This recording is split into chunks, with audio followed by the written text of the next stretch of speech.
ದೇಹದ ಮೇಲಿನ ಭಾಗ ಶಿರಸ್ಸು, ಅಲ್ಲಿ ನಾರಾಯಣ ಇದ್ದಾನೆ. ಗಂಟಲೆಡೆ ಒಡಲೊಳು ವಾಸುದೇವನು. ಗಂಟಲೆಡೆ ಅಂದರೆ ಗಂಟಲ ಕೆಳಭಾಗದಿಂದ ಒಡಲೊಳು ಹೊಟ್ಟೆಯ ತನಕ ವಾಸುದೇವ ಇದ್ದಾನೆ. ಗಂಟಲೆಡೆ ಒಡಲೊಳು ಅಂತ ಪರಿಚಯ ಮಾಡಬೇಕು. ಗಂಟಲೆಡೆ ಅಂದರೆ ಗಂಟಲ ಕೆಳಭಾಗ, ಅಲ್ಲಿಂದ ಹೊಟ್ಟೆಯ ತನಕ ವಾಸುದೇವ ಇದ್ದಾನೆ ಅಂತ ಚಿಂತನೆ ಮಾಡಬೇಕು. ಹಾಗಾದರೆ ನಮ್ಮ ಮೇಲ್ಭಾಗ ಶಿರಸ್ಸು, ಅಲ್ಲಿ ನಾರಾಯಣ ಇದ್ದಾನೆ. ಗಂಟಲ ಕೆಳಭಾಗದಿಂದ ಹೊಟ್ಟೆಯ ತನಕ ವಾಸುದೇವ ಇದ್ದಾನೆ. ಬಲದಲ್ಲಿ ಪ್ರದ್ಯುಮ್ನ, ಶರೀರದ ಬಲಭಾಗದಲ್ಲಿ ಪ್ರದ್ಯುಮ್ನ ಇದ್ದಾನೆ. ಎಡಭಾಗದೊಳಗೆ, ಶರೀರದ ಎಡಭಾಗದಲ್ಲಿ ಅನಿರುದ್ಧ ಇದ್ದಾನೆ. ಇನ್ನು ಕೆಳಗಿನಂಗದಿ ಸಂಕರ್ಷಣ, ಹೊಟ್ಟೆಯ ಕೆಳಭಾಗದಿಂದ ಇಡೀ ಕಾಲಿನ ತನಕ ಸಂಕರ್ಷಣ ಇದ್ದಾನೆ. ಈ ರೀತಿಯಾಗಿ ಅರ್ಥ ಮಾಡಿಕೊಂಡು ಸಕಲ ದೇಹಗಳೊಳಗೆ, ಎಲ್ಲ ದೇಹಗಳು ನಮಗೆ 4 ದೇಹ ಇದೆ. ಜೀವನಿಗೆ ಮೊದಲನೇ ದೇಹ ಸ್ವರೂಪ ದೇಹ, ಅದನ್ನು ಸುತ್ತುವರಿದು ಲಿಂಗ ದೇಹ ಅಂತಿದೆ. ಅದನ್ನು ಸುತ್ತುವರಿದು ಅನಿರುದ್ಧ ದೇಹ ಅಂತಿದೆ. ಅದನ್ನು ಸುತ್ತುವರಿದು ಸ್ಥೂಲ ದೇಹ ಅಂತಿದೆ. ಎಲ್ಲ ದೇಹಗಳಲ್ಲೂ ಮತ್ತು ಎಲ್ಲರ ದೇಹಗಳಲ್ಲೂ ಕೂಡ ಪಂಚಾತ್ಮಕನ ರೂಪವ ವಾಸುದೇವ ಮುಂತಾದ 5 ರೂಪವನ್ನು ಕೊಂಡಾಡು ಅಂತ. ನೋಡು ಅಂದರೆ ನಮ್ಮ ಕಣ್ಣಿಗೆ ಕಾಣೋದಿಲ್ಲ. ನೋಡು ಅಂದರೆ ಈ ರೂಪ ಇದೆ ಅಂತ ಚಿಂತನೆ ಮಾಡು, ಆಮೇಲೆ ಕೊಂಡಾಡು. ನಾರಾಯಣಾಯ ನಮಃ ಅಂತ ಆ ದೇವರ ರೂಪದ ಸ್ತೋತ್ರವನ್ನು ಮಾಡುವಂಥ ಎಲ್ಲ ದೇಹದ ಅಂಗಗಳಿಗೆ ಸಂಬಂಧಪಟ್ಟ ಹಾಗೆ ಚಿಂತನೆ ಹೇಳ್ತಾ ಬಂದರು. ದಾಸರು ಇದನ್ನು ಮತ್ತೆ ಹೇಳಿದ್ದಾರೆ. ವಾಸುದೇವ ಅನ್ನೋದಳು ನಾನಾ ಸುಭಕ್ಷರಿ ಸಂಕರ್ಷಣ ಅಂತ ಹೇಳಿ ಊಟದ ಪ್ರಸಂಗದಲ್ಲೂ ಕೂಡ 5 ರೂಪಗಳ ಚಿಂತನೆ ಹೇಳ್ತಾರೆ. ಮತ್ತೆ ಯಾಕೆ ಹೇಳ್ತಾರೆ ಅಂದರೆ, ಒಂದೇ ವಿಷಯವನ್ನು ಗುರುಗಳು ಎಷ್ಟೋ ಕಡೆ ನಾವು ಗಮನಿಸ್ತೇವೆ. ಶಿಷ್ಯರಿಗೆ ಗುರುಗಳು ಪಾಠ ಮಾಡುವಾಗ ಹೇಳಿದ ವಿಷಯವನ್ನೇ ಮತ್ತೊಮ್ಮೆ ಹೇಳ್ತಾರೆ. ಯಾಕೆಂದರೆ ಅದು ದೃಢ ಆಗಲಿ ಅನ್ನೋ ಕಾರಣಕ್ಕೋಸ್ಕರ. ಅದರಿಂದ ಪಂಚರೂಪದ ಉಪಾಸನೆ ದಾಸರು ಮತ್ತೆ ಹೇಳ್ತಾರೆ. ಆದ್ದರಿಂದ ನಾವು ಏನನ್ನು ಅರ್ಥ ಮಾಡಿಕೊಳ್ಬೇಕು ಅಂದರೆ, ಇದಕ್ಕೆ ಬಹಳ ಮಹತ್ವ ಇದೆ, ಇದರ ಚಿಂತನೆಯನ್ನು ನಾವು ಯಾವಾಗಲೂ ಮಾಡ್ತಾ ಇರಬೇಕು ಅನ್ನೋದು ನಮ್ಗೆ ಅರ್ಥ ಆಗುತ್ತೆ. ಅದಕ್ಕೋಸ್ಕರವಾಗಿ ದಾಸರು ಮತ್ತೆ ಇದನ್ನು ಉಲ್ಲೇಖ ಮಾಡಿದ್ದಾರೆ ಅಂತ ನಾವು ಇಲ್ಲಿ ಅರ್ಥ ಮಾಡಿಕೊಳ್ಬೇಕು. ಇದು ಬಹಳ ಮಹತ್ವದ ವಿಷಯ. ಇನ್ನೊಂದು ಅಭಿಪ್ರಾಯನೂ ಹೇಳಿದ್ರು, ಕೊಂಡಾಡು ಅಂತ. ನಾವು ಯಾರನ್ನು ಕೂಡ ತಾತ್ಸಾರ ಮಾಡುವ ಹಾಗಿಲ್ಲ. ನಾವು ಯಾವತ್ತೂ ಒಂದು ಮಾನವೀಯ ಮೌಲ್ಯವನ್ನು ಕಲಿಸ್ತಾರೆ ದಾಸರು ಈ ಒಂದು ಚಿಂತನೆ ಹೇಳಿ. ಗೀತೆಯಲ್ಲಿ ಒಂದು ಮಾತಿದೆ, ಸುನಿಚೈವ ಸ್ವಪಾಕೇಚ ಪಂಡಿತ ಸಮದರ್ಶಿನಃ. ಒಂದು ಆನೆ ಆಗಬಹುದು, ಶುನಿ ನಾಯಿ ಆಗಬಹುದು, ಒಬ್ಬ ಬ್ರಾಹ್ಮಣ ಆಗಬಹುದು, ಎಲ್ಲರಲ್ಲೂ ಕೂಡ ದೇವರ ರೂಪ ಇರುತ್ತೆ, ಅದು ಒಂದೇ. ಆದ್ದರಿಂದ ಇದರ ಅಭ್ಯಾಸದ ಫಲಶ್ರುತಿ ಏನು ಅಂದರೆ, ದೇಹದ ಅಂಗಾಂಗಗಳಲ್ಲಿ ನಾವು ದೇವರ ಚಿಂತನೆ ಮಾಡ್ತಾ ಎದುರಿಗಿರುವ ವ್ಯಕ್ತಿಗಳಿಗೆ, ಯಾರೇ ವ್ಯಕ್ತಿಗಳನ್ನು ನೋಡಿದ್ರೆ ಇಲ್ಲೂ ದೇವರಿದ್ದಾನಪ್ಪ, ಅವನಿಗೆ ಗೌರವ ಸಲ್ಲಿಸಬೇಕು ಅಂತ. ಆದ್ದರಿಂದ ನಮಗೆ ಇನ್ನೊಬ್ಬರ ಜೊತೆಗೆ ಗೌರವ ಭಾವದಿಂದಿರಬೇಕು ಅಂತಲೂ ಕೂಡ ನಾವು ಅರ್ಥ ಮಾಡಿಕೊಳ್ಳಬೇಕು ಅಂತ ವಿಷಯ. ಇದು ಈ ಪದ್ಯಕ್ಕೆ ಸಂಬಂಧಪಟ್ಟ ಅಭಿಪ್ರಾಯ. ಪ್ರಶ್ನೋತ್ತರಗಳು ಸುಲಭ. ನಮ್ಮ ಶಿರಸ್ಸಿನಲ್ಲಿ ನಾರಾಯಣ ಇದ್ದಾನೆ. ಗಂಟಲ ಕೆಳಭಾಗದಿಂದ ಹೊಟ್ಟೆಯ ತನಕ ವಾಸುದೇವ ಇದ್ದಾನೆ. ಶರೀರದ ಎಡಭಾಗದಲ್ಲಿ ಅನಿರುದ್ಧ ಇದ್ದಾನೆ. ಬಲಭಾಗದಲ್ಲಿ ಪ್ರದ್ಯುಮ್ನ ಇದ್ದಾನೆ. ಹೊಟ್ಟೆಯ ಕೆಳಭಾಗದಿಂದ ಕಾಲಿನ ತನಕ, ಕಾಲಿನ ಬೆರಳು, ಎಲ್ಲ ಬೆರಳಿನ ದೇಹದ ಕೊನೆಯ ಭಾಗದ ತನಕ, ಕೊನೆಯ ಭಾಗ ಅಂದರೆ ಕೆಳಗೆ ಸಂಬಂಧಪಟ್ಟ ದೇಹದ ಕೊನೆಯ ಭಾಗದ ತನಕ ಸಂಕರ್ಷಣ ಇದ್ದಾನೆ ಅಂತ ಹೀಗೆ ನಾವು ಚಿಂತನೆ ಮಾಡಬೇಕು ಅಂತ ಈ ಪದ್ಯದ ಅಭಿಪ್ರಾಯ. ಸರಿ, ಇದಾದ ಮೇಲೆ ಇನ್ನೊಂದು ರೀತಿಯಲ್ಲಿ ದೇವರ ಚಿಂತನೆ ಹೇಳ್ತಾ ಬರ್ತಾರೆ. ಸ್ವಲ್ಪ ವ್ಯತ್ಯಾಸ ಮಾಡ್ತಾರೆ ಇಲ್ಲಿ. ಅಂದರೆ 2-3 ಕ್ರಮಗಳಿರುತ್ತಲ್ವ ದೇವರ ರೂಪಗಳನ್ನು. ಒಂದು ಮೇಲಿಂದ ಶುರು ಮಾಡಿದ್ರು, ಮೇಲಿಂದ ಶುರು ಮಾಡಿ ದೇಹದ ಕೆಳಭಾಗ ತನಕ ಬಂದರು. ಈಗೇನು ಮಾಡ್ತಾರೆ, ಸಮಗ್ರ ದೇಹದಲ್ಲಿ ಯಾವ ರೂಪ ಇದೆ ಅನ್ನೋದನ್ನು ಕೂಡ ಉಲ್ಲೇಖ ಮಾಡ್ತಾ ಹೋಗ್ತಾರೆ. 17ನೇ ಪದ್ಯ.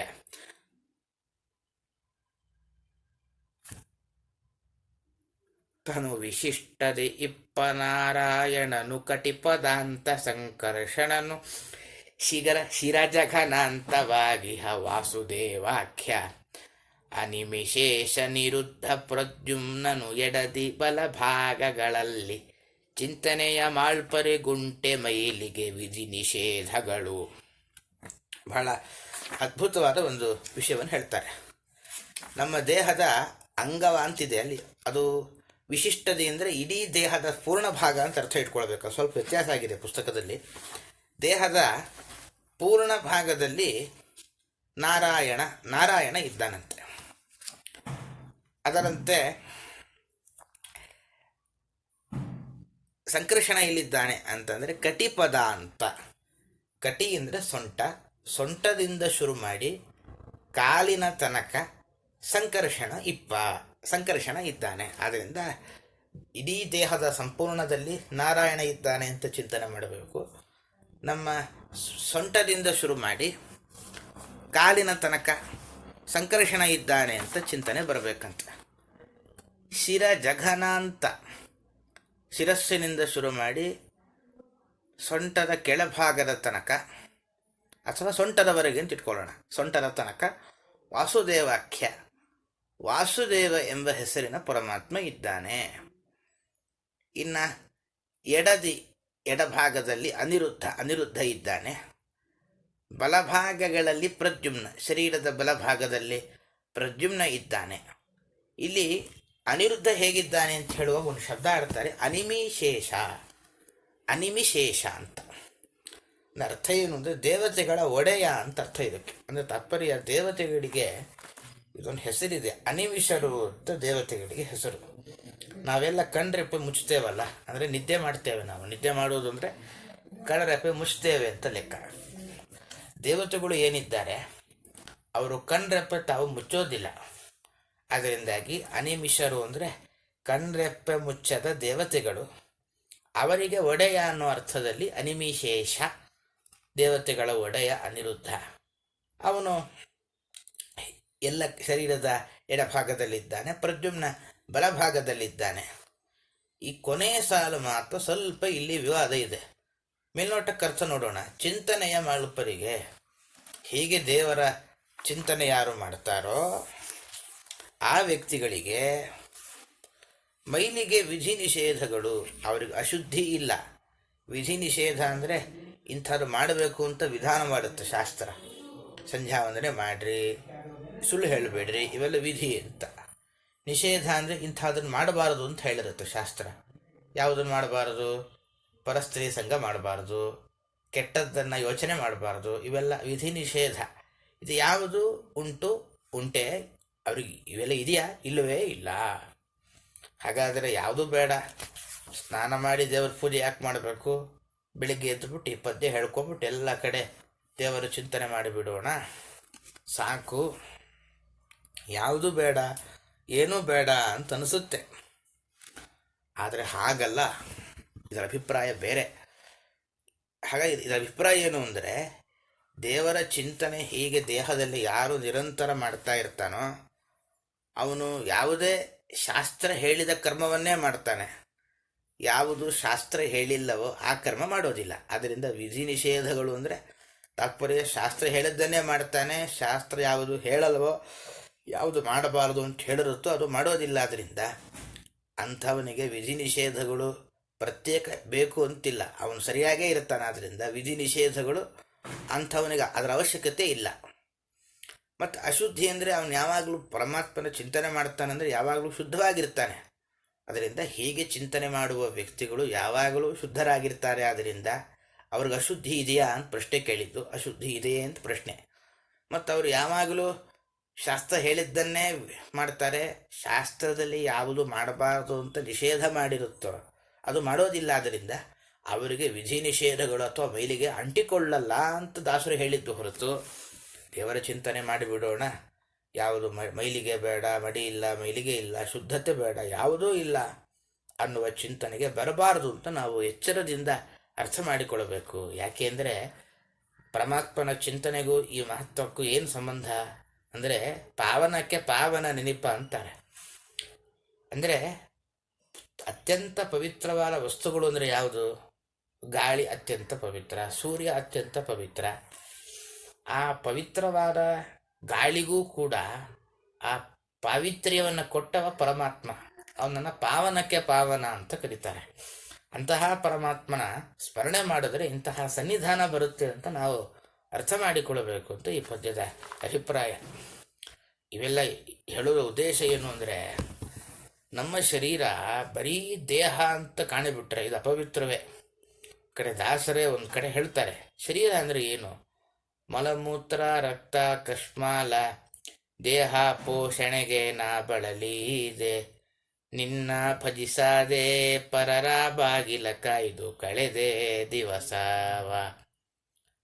ದೇಹದ ಒಳಗೆ ನಮಗೊಂದು ಚರ್ಮ ಅಂತ ಒಂದು ಹೊದಿಕೆಯನ್ನು ದೇವರು ಸೃಷ್ಟಿ ಮಾಡಿದ್ದಾನೆ. ಅದನ್ನು ನಾವು ನೆಮ್ಮದಿಯಾಗಿ ಹಾರಾಡ್ತಾ ಇರ್ತೀವಿ. ಒಂದೊಮ್ಮೆ ಏನಾದರೂ ದೇಹದ ಸ್ಕ್ಯಾನಿಂಗ್ ಮಾಡುವ ಸಮಯದಲ್ಲಿ ನಾವು ಹೋಗಿ ಆ ವಿಡಿಯೋ ನೋಡಬೇಕು ಒಳಗೆ ಏನಿರುತ್ತೆ ಅಂತ.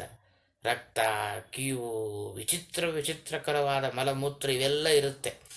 ಇಂತಹ ದೇಹ ಪೋಷಣೆಗೆ ಬಳಲಿದೇನ ದೇವರನ್ನು ಮರೆತು ಬಿಡ್ತೀರಾ?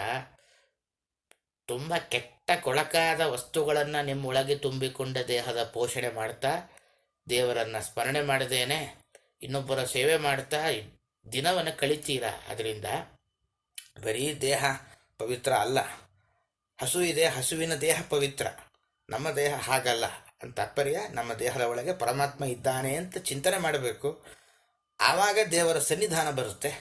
ದೇವರ ಸನ್ನಿಧಾನ ಬಂತು ಅಂತಾದರೆ ಆಗ ನಮ್ಮ ದೇಹಕ್ಕೆ ಪರಮಾತ್ಮ ದೇಹ ಕೊಟ್ಟಿದ್ದಕ್ಕೊಂದು ಸಾರ್ಥಕ್ಯ. ಆದ್ದರಿಂದ ದೇಹದಲ್ಲಿ ಪರಮಾತ್ಮನ ಚಿಂತನೆ ಮಾಡಿರಿ ಅಂತ ದಾಸರ ಒಂದು ಮಾತು. ಪ್ರಶ್ನೋತ್ತರ: ಇಡೀ ಸಮಗ್ರ ಶರೀರದಲ್ಲಿ ಪರಮಾತ್ಮನ ಯಾವ ರೂಪ ಇದೆ ಅಂದರೆ ನಾರಾಯಣ ರೂಪ. ಅದು ದೇಹದ ಸಮಸ್ತ ಭಾಗದಲ್ಲಿದೆ. ಏನು ಅಂತ ಅನುಸಂಧಾನ ಮಾಡಿದರೆ ಮೈಲಿಗೆ ಅಥವಾ ವಿಧಿ ನಿಷೇಧಗಳು ಅವಶ್ಯಕತೆ ಇಲ್ಲ. ಪರಮಾತ್ಮ ಎಲ್ಲ ಕಡೆ ಇದ್ದಾನೆ ಅಂತ ಚಿಂತನೆ ಮಾಡುವ ವ್ಯಕ್ತಿಗೆ ಅವನು ಯಾವಾಗಲೂ ಶುದ್ಧವಾಗೇ ಇರ್ತಾನೆ. ಅದರಿಂದ ಮೈಲಿಗೆ ಪ್ರಸಕ್ತಿ ಇಲ್ಲ. ಯಾವಾಗಲೂ ಶಾಸ್ತ್ರ ಹೇಳಿದ್ದನ್ನೇ ಮಾಡ್ತಾನೆ. ಶಾಸ್ತ್ರದಲ್ಲಿ ನಿಷೇಧ ಮಾಡೋದನ್ನು ಮಾಡೋದಿಲ್ಲ. ಆದ್ದರಿಂದ ಅವನಿಗೆ ವಿಧಿ ನಿಷೇಧಗಳ ಅವಶ್ಯಕತೆಯೂ ಇಲ್ಲ ಅಂತ ಇದರ ಅಭಿಪ್ರಾಯ. ಇದಾದ ಮೇಲೆ ಮುಂದಿನ ಪದ್ಯದಲ್ಲಿ ಇಂದ್ರಿಯಗಳ ಒಳಗಿರುವ ದೇವರ ಒಂದು ರೂಪಗಳನ್ನು ಹೇಳ್ತಾರೆ. ಕರ್ಮೇಂದ್ರಿಯ ಅಂದರೆ ಕೈ, ಬಾಯಿ ಮುಂತಾದ ಇಂದ್ರಿಯ, ಕಣ್ಣು, ಕಿವಿ ಮುಂತಾದ ಇಂದ್ರಿಯಗಳು. ಇಲ್ಲೆಲ್ಲ ಯಾವ್ಯಾವ ದೇವರ ರೂಪಗಳಿದೆ ಅನ್ನೋದನ್ನು ಮುಂದಿನ 18ನೇ ಪದ್ಯದಲ್ಲಿ ಉಲ್ಲೇಖ ಮಾಡ್ತಾರೆ ದಾಸರು. 18ನೇ ಪದ್ಯ ಹೀಗಿದೆ ಏನು ಅಂತಂದರೆ: ಪದುಮನಾಭನು ಪಾಣಿಯೊಳಗಿ ಹವದನದಲ್ಲಿ ಹೃಷಿಕೇಶ, ನಾಸಿಕ ಸದನದಲ್ಲಿ ಶ್ರೀಧರನು, ಜಿಹ್ವೆಯೊಳಿಪ್ಪ ವಾಮನನು, ವಿದಿತ ತ್ರಿವಿಕ್ರಮನು, ನೇತ್ರದಿ ಮಧುಹತೊಗ್ದೇಶದೊಳಗಿಹ, ಸಂಕರಣದಲ್ಲಿ ಇಪ್ಪನು, ವಿಷ್ಣು ನಾಮಕ ಶ್ರವಣನೆಂದೆನಿಸಿ. ಕ್ರಮವಾಗಿ ದೇವರ ಒಂದು ಹೊಸ ಹೊಸ ರೂಪಗಳ ಚಿಂತನೆ ಇಲ್ಲಿ ಮಾಡ್ತಾ ಬರ್ತಾರೆ. ಎಲ್ಲೆಲ್ಲಿ ಏನೇನಿದೆ ಅಂತ ಪ್ರಶ್ನೆ. ಪಾಣಿಯೊಳಗಿಹ ಅಂತ ನಮ್ಮ ಕೈ ಬಹಳ ಮುಖ್ಯ. ಯಾಕೆ ಯಾವತ್ತೂ ಕೈ ಇದ್ರೆ ತಾನು ಕೆಲಸ ಆಗುತ್ತೆ. ನಮ್ಮ ಕೈಗಳಲ್ಲಿ ಪದುಮನಾಭನು, ಹೊಕ್ಕಳಲ್ಲಿ, ನಾಭಿ ಅಂದರೆ ಹೊಕ್ಕಳು, ಹೊಕ್ಕಳಲ್ಲಿ ಕಮಲವನ್ನು ಧರಿಸಿದ ಪರಮಾತ್ಮ ಪದ್ಮನಾಭ ಅವನು ಕೈಯ ಒಳಗಿರ್ತಾನಂತೆ. ಇನ್ನು ಮುಖ, ವದನದಲ್ಲಿ ಮುಖದಲ್ಲಿ ಹೃಷಿಕೇಶ, ಎಲ್ಲ ಇಂದ್ರಿಯಗಳ ಒಡೆಯನಾದ ಹೃಷಿಕೇಶ ಇರ್ತಾನಂತೆ. ಇನ್ನು ನಾಸಿಕ ಸದನದಲ್ಲಿ, ಮೂಗಿನ ಹೊಳ್ಳೆಗಳಲ್ಲಿ ಶ್ರೀಧರ, ಶ್ರೀಧರ ಪರಮಾತ್ಮ ಅಂದರೆ ಶ್ರೀಧರ ಅಂದರೆ ತನ್ನ ಎದೆಯಲ್ಲಿ ಲಕ್ಷ್ಮಿಯನ್ನು ಹೊತ್ತ ರೂಪ ಶ್ರೀಧರ ಅಂತ, ಅದೊಂದು ಪರಮಾತ್ಮನ ಸನ್ನಿಧಾನ ಇರುತ್ತಂತೆ. ಜಿಹ್ವೆಯೋಳು ವಾಮನನು ಇಪ್ಪ, ಜಿಹ್ವೆಯೋಳು ಅಂದರೆ ನಮ್ಮ ನಾಲಿಗೆಯಲ್ಲಿ ವಾಮನನು, ವಾಮನ ಇಪ್ಪ ಇದ್ದಾನೆ. ನೇತ್ರದಿ ಅಂದರೆ ಕಣ್ಣಿನಲ್ಲಿ ತ್ರಿವಿಕ್ರಮ ಅಂದರೆ ತ್ರಿವಿಕ್ರಮ ರೂಪಿ ಪರಮಾತ್ಮ ಇದ್ದಾನಂತೆ. ಇನ್ನು ತ್ವಗ್ದೇಶದಿ, ಈ ತ್ವಗಿಂದ್ರಿಯ ಅಂತ ಒಂದುಂಟು.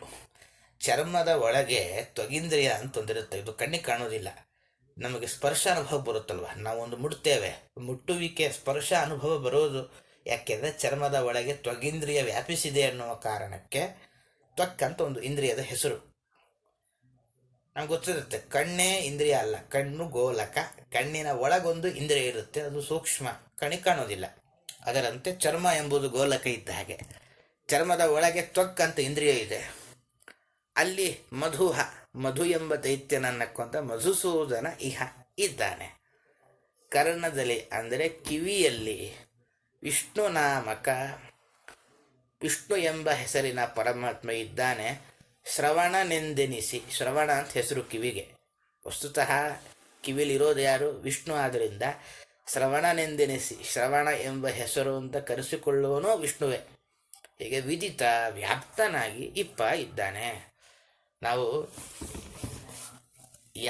ನಮ್ಮ ಮನೆಯಲ್ಲಿ ಯಾರಿರ್ತಾರೋ ನಮ್ಮ ನಿರೀಕ್ಷೆ ಏನಿರುತ್ತೆ? ನಾನು ಹೇಳಿದಂತೆ ನೀವು ಬದುಕಬೇಕು, ನನ್ನದೊಂದು ನಿಯಮ ಇರುತ್ತೆ, ಅದಕ್ಕೆ ನೀವು ಬದ್ಧರಾಗಿರಬೇಕು ಅಂತ ನಾವೊಂದು ನಿಯಮ ಹಾಕಿಕೊಳ್ತೇವೆ. ನಮ್ಮ ಇಂದ್ರಿಯಗಳು ಯಾರದು? ದೇವರು ಕೊಟ್ಟ ಇಂದ್ರಿಯ. ಕೈಗಳಲ್ಲಿ ಪದ್ಮನಾಭ ಇದ್ದಾನೆ, ಮುಖದಲ್ಲಿ ಹೃಷಿಕೇಶ ಇದ್ದಾನೆ, ಮೂಗಿನಲ್ಲಿ ಶ್ರೀಧರ ಇದ್ದಾನೆ, ನಾಲಿಗೆಯಲ್ಲಿ ವಾಮನ ಇದ್ದಾನೆ, ಕಣ್ಣಿನಲ್ಲಿ ತ್ರಿವಿಕ್ರಮ ಇದ್ದಾನೆ, ತ್ವಗೇಂದ್ರಿಯದಲ್ಲಿ ಮಧುಸೂದನ, ಕಿವಿಯಲ್ಲಿ ವಿಷ್ಣು ಇದ್ದಾನೆ. ಆದ್ದರಿಂದ ಇಂದ್ರಿಯಗಳಲ್ಲಿ ಯಾರಿರೋದು? ದೇವರು ಅಂದ ಮೇಲೆ ನಮ್ಮ ಕೈ ಯಾವುದಕ್ಕೆ ಬಳಸಬೇಕು? ದೇವರಿಗೋಸ್ಕರ ಬಳಸಬೇಕು. ಅದರಿಂದ ನಮ್ಮ ಕೈ, ಮುಖ ಇವೆಲ್ಲದ ಒಳಗೆ ಯಾವ ದೇವರಿದ್ದಾನೋ ಅವನ ಮನೆ, ಅವನು ವಾಸ ಮಾಡುವ ವಾಸಸ್ಥಾನ. ಆದ್ದರಿಂದ ನಮ್ಮ ಇಡೀ ದೇಹ, ಕಣ್ಣು ಎಲ್ಲವೂ ಕೂಡ ದೇವರ ಚಿಂತನೆಗೆ ಬಳಸಬೇಕು ಅಂತ ಒಂದು. ಮತ್ತೊಂದು, ನಾವು ದೇವರಲ್ಲಿ ಪದ್ಯ ದಿನ ಬೆಳಿಗ್ಗೆ ಇದು ಪ್ರಾರ್ಥನೆ ಮಾಡಬೇಕಂತ. ಏನು ಅಂದರೆ, ಕೈಗಳಲ್ಲಿರುವ ಪದ್ಮನಾಭ, ಈ ಎರಡು ಕೈಗಳಿಂದ ನಿನ್ನೆ ಸೇವೆ ಮಾಡಿಸಯ್ಯ. ಮುಖದಲ್ಲಿರುವ ಹೃಷಿಕೇಶ, ನಮ್ಮ ಮುಖದಿಂದ ನಿರಂತರ ನಿನ್ನ ಸ್ತೋತ್ರ ಬರುವಂತೆ ಅನುಗ್ರಹ ಮಾಡಯ್ಯ. ಮೂಗಿನ ಹೊಳ್ಳೆಗಳಲ್ಲಿರುವ ಶ್ರೀಧರ, ಈ ನಮ್ಮ ಮೂಗಿನಿಂದ ನಿನಗರ್ಪಿತವಾದ ಹೂ ಹಾರಗಳ ಗಂಧದ ಅನುಭವ ಬರುವಂತೆ ಮಾಡಯ್ಯ. ನಾಲಿಗೆಯಲ್ಲಿರುವ ವಾಮನ, ಈ ನಾಲಿಗೆಯ ಮೂಲಕ ನಿನಗೆ ನೈವೇದ್ಯ ಮಾಡಿದ ಪದಾರ್ಥವನ್ನೇ ಉಣ್ಣುವ ಸೌಭಾಗ್ಯ ಬರುವಂತೆ ಮಾಡು. ಕಣ್ಣಿನಲ್ಲಿರುವಂತಹ ತ್ರಿವಿಕ್ರಮನೆ, ನನ್ನ ಕಣ್ಣು ನಿನ್ನ ಮೂರ್ತಿಯನ್ನೇ ದರ್ಶನ ಮಾಡುವಂತಾಗಲಿ. ತ್ವಗೇಂದ್ರಿಯದಲ್ಲಿರುವ ಮಧುಸೂದನ, ನಿನ್ನ ಪ್ರತಿಮೆ ಸ್ಪರ್ಶದ ಅನುಭವ ಕೊಡುವಂತ. ಎರಡು ಕಿವಿಗಳಲ್ಲಿರುವ ವಿಷ್ಣು, ನಿನ್ನ ಕಥೆಯನ್ನೇ ಕೇಳಿಸಯ್ಯ ಅಂಥೇಳಿ ದಿನ ನಾವು ದೇವರ ಹತ್ರ ಪ್ರಾರ್ಥನೆ ಮಾಡಿಬಿಟ್ರೆ ನಮಗೆ ಇಡೀ ಇಂದ್ರಿಯಗಳು, ಇಡೀ ನಮ್ಮ ದೇಹ ಅದರಿಂದ ಸರಿಯಾದ ಒಳ್ಳೆಯ ಕೆಲಸನೇ ದೇವರು ಮಾಡಿಸ್ತಾನೆ. ಅದಕ್ಕೋಸ್ಕರ ಹೀಗೆಲ್ಲ ರೂಪಗಳ ಚಿಂತನೆಯಲ್ಲಿ ಇಲ್ಲಿ ದಾಸರು ನಿರೂಪಣೆ ಮಾಡಿದ್ದಾರೆ. ಪ್ರಶ್ನೋತ್ತರ ಸುಲಭ. ಕೈಗಳಲ್ಲಿ ಪರಮಾತ್ಮ ರೂಪ ಪದ್ಮನಾಭ, ಮುಖದಲ್ಲಿ ಹೃಷಿಕೇಶ, ಮೂಗಿನಲ್ಲಿ ಯಾರಿದ್ದಾನೆ? ಶ್ರೀಧರ ಇದ್ದಾನೆ. ವಾಮನ ಎಲ್ಲಿದ್ದಾನೆ? ನಾಲಿಗೆಯಲ್ಲಿದ್ದಾನೆ. ಮಧುಸೂದನ ಕಣ್ಣಿನಲ್ಲಿದ್ದಾನೆ. ತ್ವಗೇಂದ್ರಿಯದಲ್ಲಿ ತ್ರಿವಿಕ್ರಮ ಇದ್ದಾನೆ. ನಮ್ಮ ಈ ಬಲಕಿವಿ ಎಡಕಿವಿಯಲ್ಲಿ ವಿಷ್ಣು ಇದ್ದಾನೆ ಅಂತ ಇಷ್ಟು ಈ ಮೂರು ಪದ್ಯಗಳಿಗೆ ಸಂಬಂಧಪಟ್ಟ ಅಭಿಪ್ರಾಯ ಅಂತ ಹೇಳ್ತಾ ಇಂದಿನ ಚಿಂತನೆಯನ್ನು ಪರಮಾತ್ಮನ ಪಾದಕರ್ಪಣೆ ಮಾಡೋಣ. ಇನ್ನೊಂದು ಸೂಚನೆ,